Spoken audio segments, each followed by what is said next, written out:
سب سے پہلے ہم خواتین کے حقوق کی بات کریں گے اور مرد کے فرائض کی بات کریں گے۔ قرآن مجید میں اللہ تعالیٰ فرماتے ہیں وَعَاشِرُوهُنَّ بِالْمَعْرُوفِ، مردوں کو خطاب کر کے فرمایا کہ عورتوں کے ساتھ بھلے طریقے سے زندگی بسر کرو، معروف طریقے سے زندگی بسر کرو، عمدہ طریقے سے زندگی بسر کرو۔ حجۃ الوداع کے موقع پر نبی صلی اللہ علیہ وسلم نے خطبہ دیتے ہوئے فرمایا کہ یاد رکھو کہ تم پر تمہاری بیویوں کے کچھ حقوق ہیں اور تمہارے کچھ حقوق ان پر ہیں۔ وہ تمہارے پاس قیدیوں کی طرح، یعنی ایک عورت جب اپنے گھر بار کو، اپنے والدین کو، اپنے رشتہ داروں کو چھوڑ کر شادی کے بعد شوہر کے گھر میں آ جاتی ہے تو وہ ایک طرح سے شوہر پر ڈیپینڈنٹ ہوتی ہے اور شوہر کی ذمہ داری میں ہوتی ہے۔ تو شوہر کو یہ تعلیم دی گئی کہ وہ اس کے ساتھ احسان کا معاملہ کرے، اور اس میں سب سے پہلی ذمہ داری جو شوہر پر آتی ہے وہ یہ ہے کہ بیوی پر خرچ کرے، بیوی کے نان نفقے کا ذمہ دار ہو۔ اللہ تعالیٰ نے مرد کو قوام بنایا اور اس کی بنیادی وجہ بھی یہ بتائی کہ وہ بیوی پر خرچ کرتا ہے۔ قرآن پاک میں سورۃ النساء میں اللہ تعالیٰ فرماتے ہیں الرجال قوامون علی النساء بما فضل اللہ به بعضهم علی بعض وبما انفقوا من اموالهم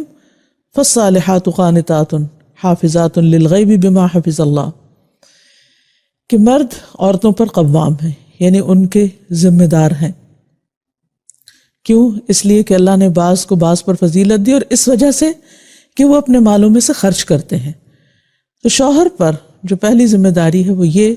کہ بیوی کی ضروریات کو پورا کرے اور خوش دلی کے ساتھ کرے۔ حدیث میں آتا ہے، معاویہ کہتے ہیں کہ میں نے عرض کیا یا رسول اللہ صلی اللہ علیہ وسلم، ہم پر اپنی بیوی کا کیا حق بنتا ہے؟ آپ نے فرمایا جب تم کھاؤ اسے کھلاؤ،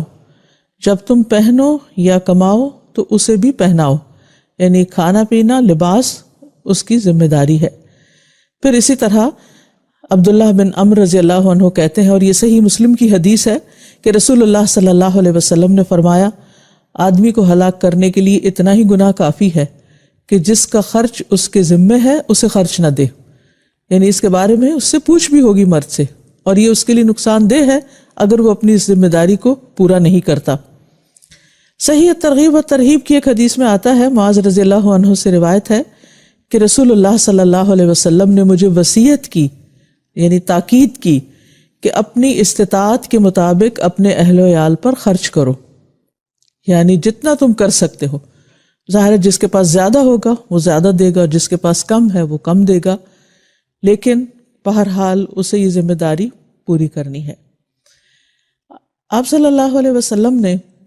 اس کے علاوہ جو شوہروں کو تاکید کی ہے وہ ہے اپنے گھر والوں کے لیے اور خصوصاً بیوی کے لیے سب سے بہترین سلوک کی۔ حضرت عائشہ کہتی ہیں کہ نبی صلی اللہ علیہ وسلم نے فرمایا خیرکم خیرکم لأہلہ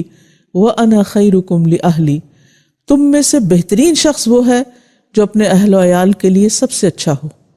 اور میں تم میں سب سے زیادہ اپنے اہل و عیال کے لیے اچھا ہوں۔ یعنی ایک انسان کے اخلاق کا معیار یہ نہیں کہ وہ باہر اپنے دوستوں کے ساتھ کیسا ہے یا سوسائٹی میں وہ کیسے موو کرتا ہے اور لوگ اس کے بارے میں کیا کہتے ہیں، بلکہ اس کے بہترین ہونے کا اندازہ اس بات سے لگایا جائے گا کہ وہ اپنے گھر میں کیا کرتا ہے، اپنی بیوی کے ساتھ کیسا سلوک کرتا ہے، کیا بیوی اس کے اچھے اخلاق یا با اخلاق انسان ہونے کی گواہی دیتی ہے؟ یعنی سب سے بڑی گواہی اس کے گھر سے ہوگی اس کے اخلاق کی۔ تو اس لیے انسان کو کوشش کرتے ہوئے اور پوری توجہ کے ساتھ اس معاملے کو لینا ہوگا، اور اس کے لیے ظاہر ہے کہ اچھے اخلاق کا مظاہرہ کرنے کے لیے صبر و تحمل بھی چاہیے، اور اپنے بعض جذبات کی قربانی بھی چاہیے، اور اپنی ذمہ داریاں ادا کرتے ہوئے جیسے شوہر کے اوپر بیوی کی تعلیم و تربیت اور اس کے دین کی ذمہ داری بھی ہے، تو بہت سی کوتاہیاں بھی دوسری طرف سے سامنے آ سکتی ہیں، لیکن ان تمام معاملات کو حسن سلوک کے ساتھ انجام دینے کی تعلیم دی گئی ہے۔ اور اس کے لیے نبی صلی اللہ علیہ وسلم نے فرمایا، اور صحیح مسلم ہی کی یہ روایت بھی ہے کہ کوئی مومن کسی مومن عورت سے بغض نہ رکھے، یعنی اپنی بیوی کے ساتھ بغض نہ رکھے، اس کے لیے دل میں کوئی گرجز نہ رکھے۔ اگر عورت کی ایک عادت اس کو ناپسند ہوگی تو کوئی دوسری عادت پسندیدہ بھی ہوگی، یعنی اس کے صرف نیگیٹو پہلوؤں پہ یا اس کی منفی عادات اور بری عادات پر ہی نظر نہ رکھے یا کمزوریوں پر ہی توجہ نہ رکھے